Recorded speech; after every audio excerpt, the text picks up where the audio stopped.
Hello, welcome back to this series of lectures on microprocessors and microcontrollers. You are watching lectures on 8086 microprocessor. We have discussed in the earlier classes an introduction to the 8086 microprocessor, the pin diagrams, the internal architecture, the programming mode of the 8086. In this video, we will see about the memory organization of 8086 microprocessor. We know that when we talk about any of the microprocessor, we mean that the memory is external to the system. It is not part of the system. When we say system means microprocessor. It is an additional peripheral that is attached to the 8086 so that we can make something useful out of it. In itself, the microprocessor can't do anything unless we have some place where the instructions and the data can be stored. And since any microprocessor doesn't have inbuilt flash or some kind of ROM memory, we have to have every kind of storage device, whether it is the primary or the secondary, as an external to the system. Now, since the memory is an external to the system, we must know how this memory is organized and how we can access this memory. So for this, we have divided this video of the topic into different parts, and these parts are the segmented memory, then the physical address, how the physical address is generated, and then how the memory itself is addressed using the even or the odd word alignments. So before we proceed with the segmentation and the memory concept, it is required to know the pin diagram of the 8086, which gives us certain information about the addressing. We have already seen this particular pin diagram in the previous video, but this video again, we look at this pin diagram from the perspective of the addressing the memory. So when you look at the pins, what do you find here? That the pins A19 and it goes backward A14 and down to A0. So that means 8086 has 20 address pins. Of course, many of the pins are dual function, having more than one function. For example, the lines AD0 to AD7, they carry address as well as the data lines.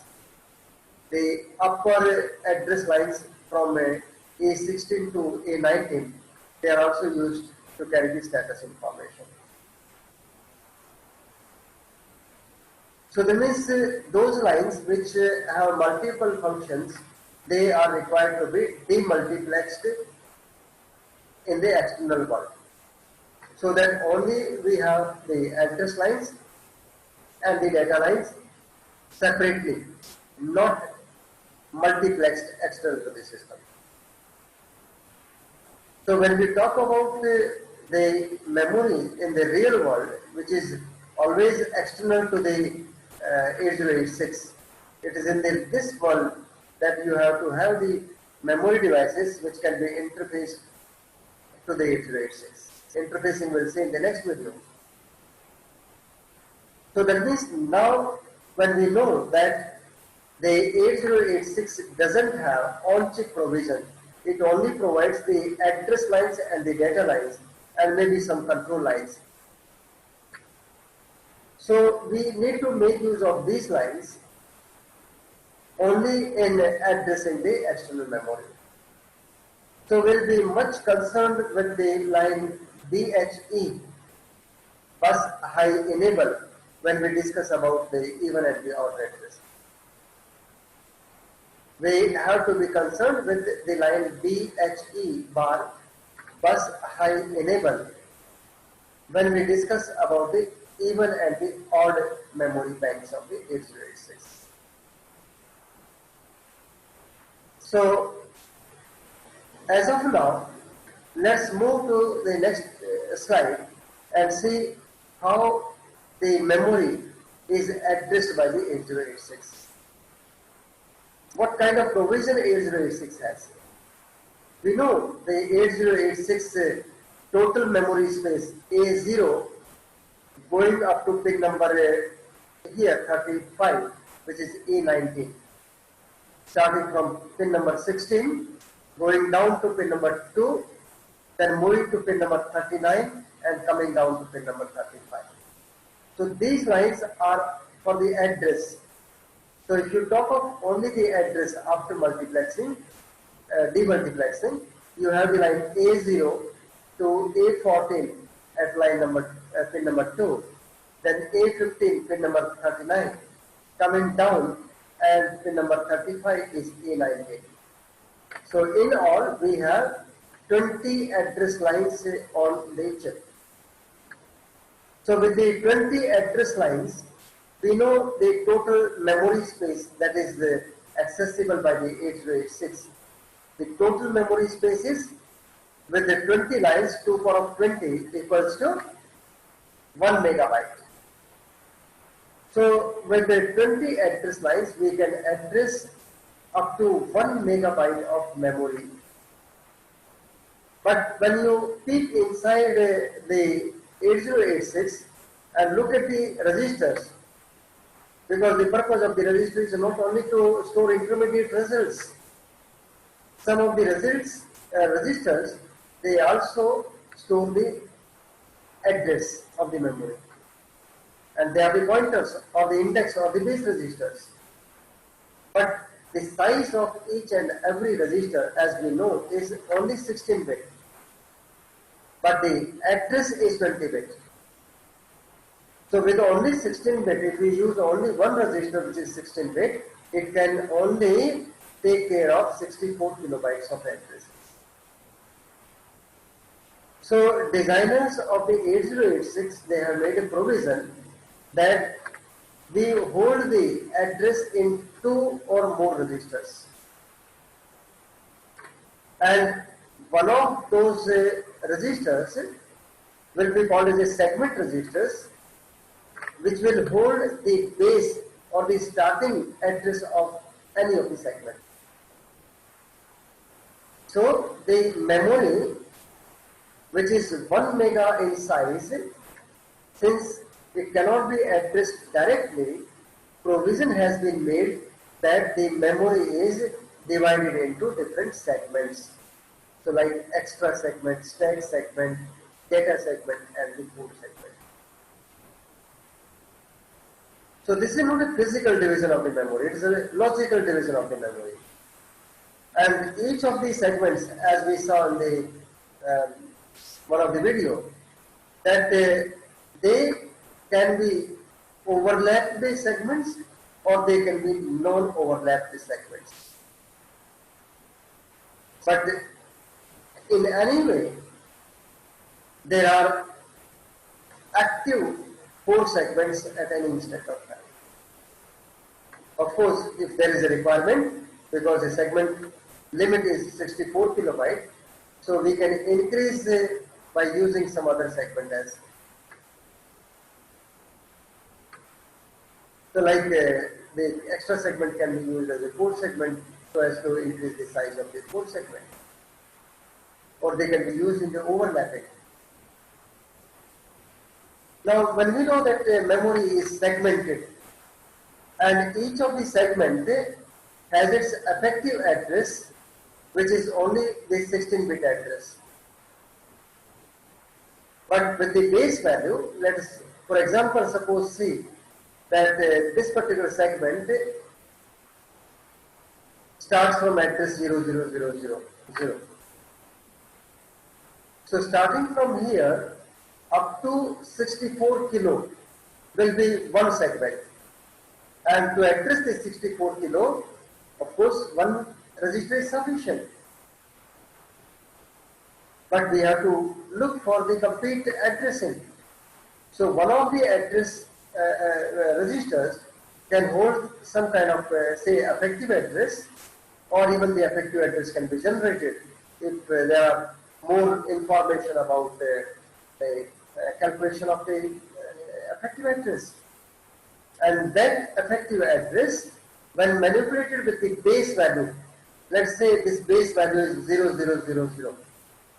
So the base value multiplied by 16 will append a 0 with it, and then adding the offset value or the effective address value will give us the 20-bit, the physical address of 8086 memory system. But when we talk of the memory, we know the memory is always in terms of the bytes. And 8086 is a 16-bit processor.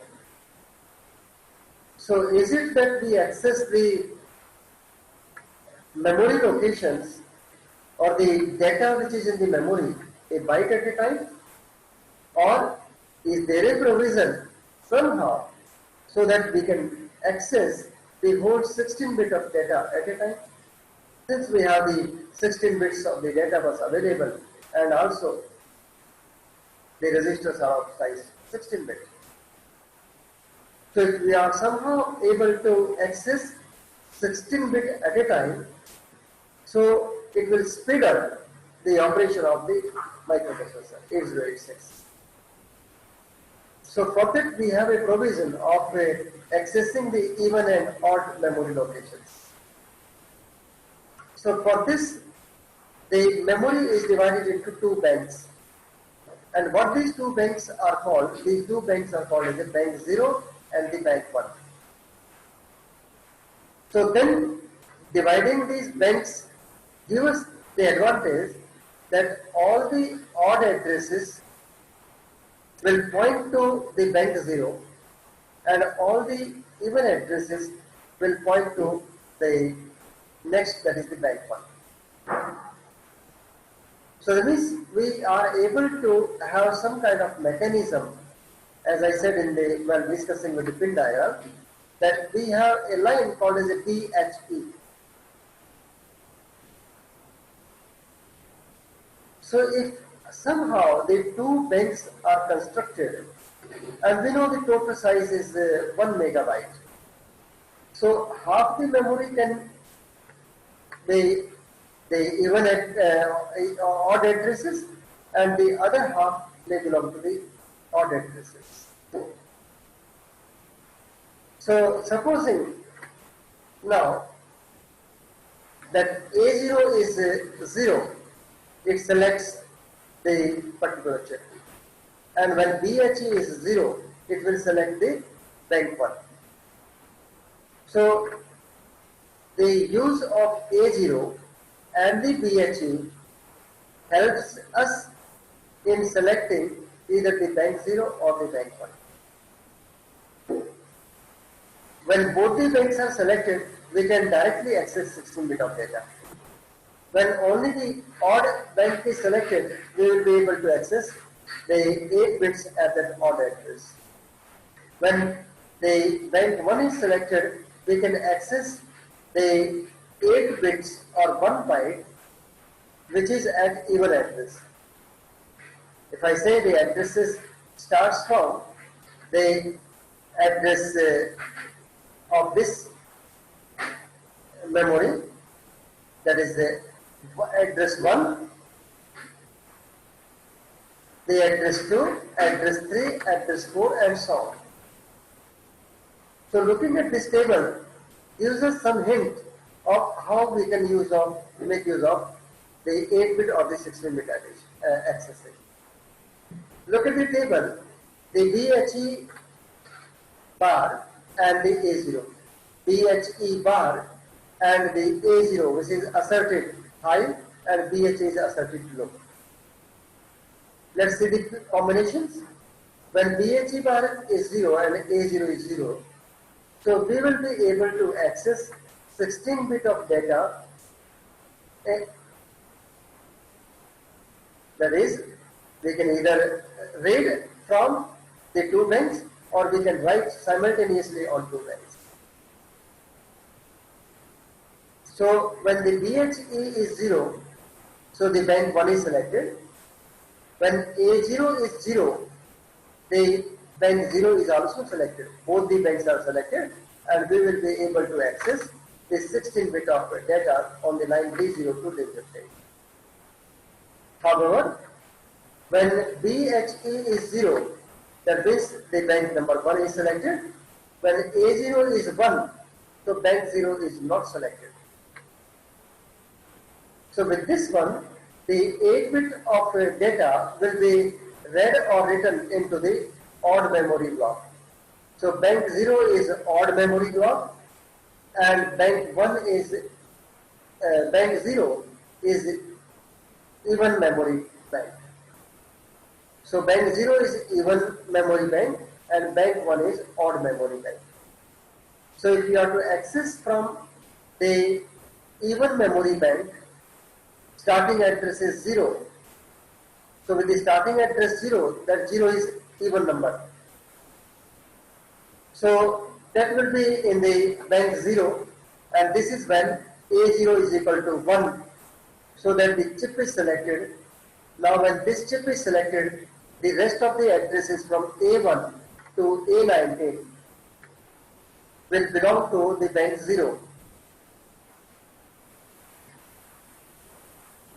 So when A0 is 0 and now when A1 is 0, that means you have the address 00, that is an even address.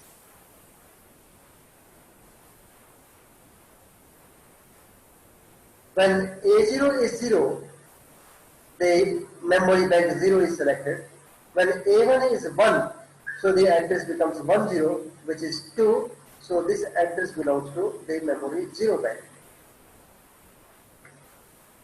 But when you look at the BHE bar, when the BHE bar is 0, the bank number 1 is selected, and since the address being A1 to A19, now when A1 is 0,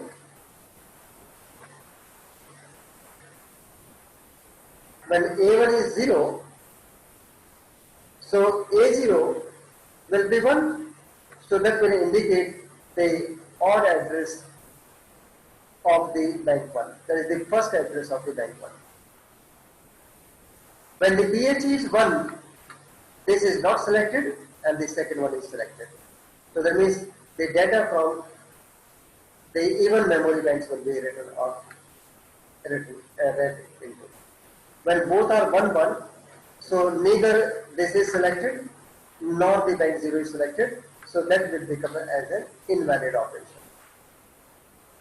So what have we seen is that by dividing the memory, by organizing the memory into the odd and the even, we are able to access either the 8 bits data or we can access the 16-bit data directly.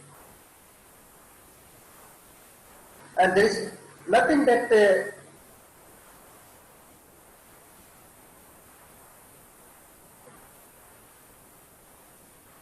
is nothing that we lose anything by dividing or by organizing the memory into the two banks. Still the size of the memory remains same. But it gives us the flexibility whether we want to read from this bank, that is an even bank, or bank 1, which is an odd bank, or we read from both of them or write onto both of them. That is quite possible when we discuss that. So what we have seen that we can organize the memory into different banks so that we can access either only the 8 bits of data or 16 bits of data. But however, when we access using the even addressing, we can access both the even and the odd byte together, that is 16 bit at a time, and this speeds up the operation because in one cycle we are accessing we are able to read or write 2 bytes of information. So this accessing of the memory this way doubles the speed of the operations.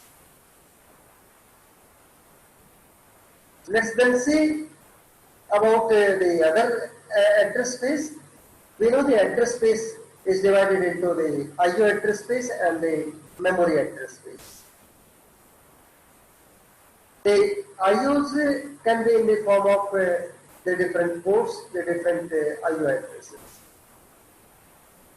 And the memory, of course, that is a physical RAM, ROM, etc. So we have 2 spaces, IO and the memory space. So IO space can, because we know that the 8086 has the 16-bit IO address as well, whereas the physical memory address is 20-bit. But when we consider or when we deal with only the IOs, the total address space is 16 bits.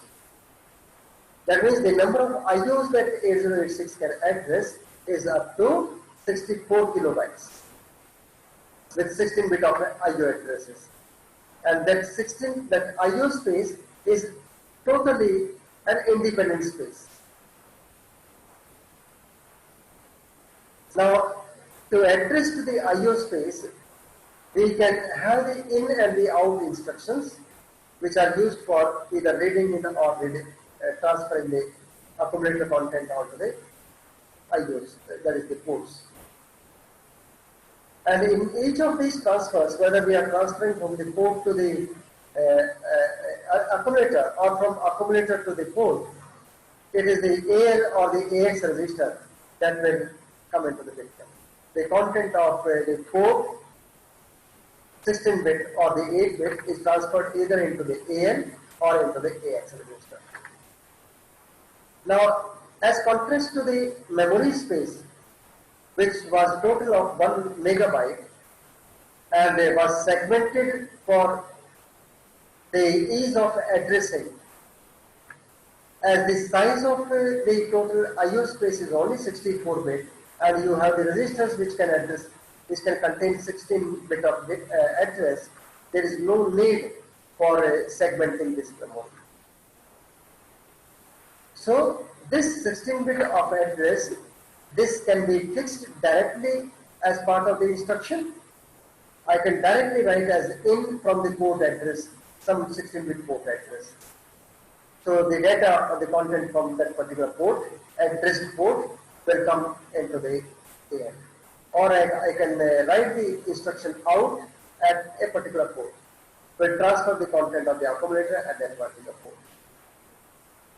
Or there is a provision that we can do it indirect way, and in which case the DX register is always used to contain the port addresses. So the activity then will be that we first load the DX register with the address of the port and then refer to in and out with the indirect way with the DX. So that the content of DX is nothing but they are the addresses, they point to the ports and the data can be transferred among the accumulator and the port. So this is what exactly the IO space is. Now when you deal with the IO space, the 8086 provides the flexibility of accessing them in terms of the IO mapped IOs or the memory mapped IOs. When you deal with the IO mapped that we saw in the previous slide, IO mapped, so you have the specific instructions for reading and writing into the IO space. But when we wish to make use of the memory mapped IO, the advantage is that we can use the same instructions. There is no need to have additional instructions for the IOs. The same normal read-write instructions for the memory can be used for accessing the IO space as well. So there is a flexibility, but this flexibility doesn't come free, so you have to pay cost for it. So also there is an advantage when you configure or when you organize the memory that way, that you can take advantage of the addressing modes which we discussed previously. That means there is no requirement for separate address calculation. The already available mechanism can be used for such kind of things. And the major advantage is that as long as the device responds like a memory component, the CPU doesn't know whether it is accessing from the memory or from the IO space. Unless you have a separate instructions like the in and the out, wherein the separate reference is made. So in this case, the same instructions move can be used for transferring the data. So taking a recap, what we have discussed in this video was about the memory organization of 8086. We started with the pins which are useful in memory addressing, which are multifunction pins, but when you deal with after demultiplexing, you have the address pins A0 to A20. And with A0 to A20, we know that we can address 1 megabyte of the memory, but since the registers are not available for containing or holding that address, so some kind of segmented memory concept is introduced in 8086, which eases out the concept of addressing the 20-bit memory. Then we discussed that we can organize the memory into the different banks which contain only the even addresses, bank that contains only the odd addresses. Then odd addresses memory bank can be activated by the BHE, and the even memory address can be activated by the line A0. So this way we separate the odd address space and the even address space. And by using the signals BHE and A0, we can either enable both the banks, odd and the even bank, and access 16-bit of data, that is for read and write, or enable only one of the banks, even or odd, and access 8 bits of data, but in which case accessing 8 bits takes longer time for accessing. So whenever you need to read some bulk of data, it is always advisable to initialize your pointers to the even address boundaries. So this way we have discussed the complete concepts of the memory organization, and this memory can be organized as one physical device of 1 mega, or it is more advantageous to have it in two banks, bank 0 for even addresses, bank 1 for odd addresses. That's all in this video. Thank you.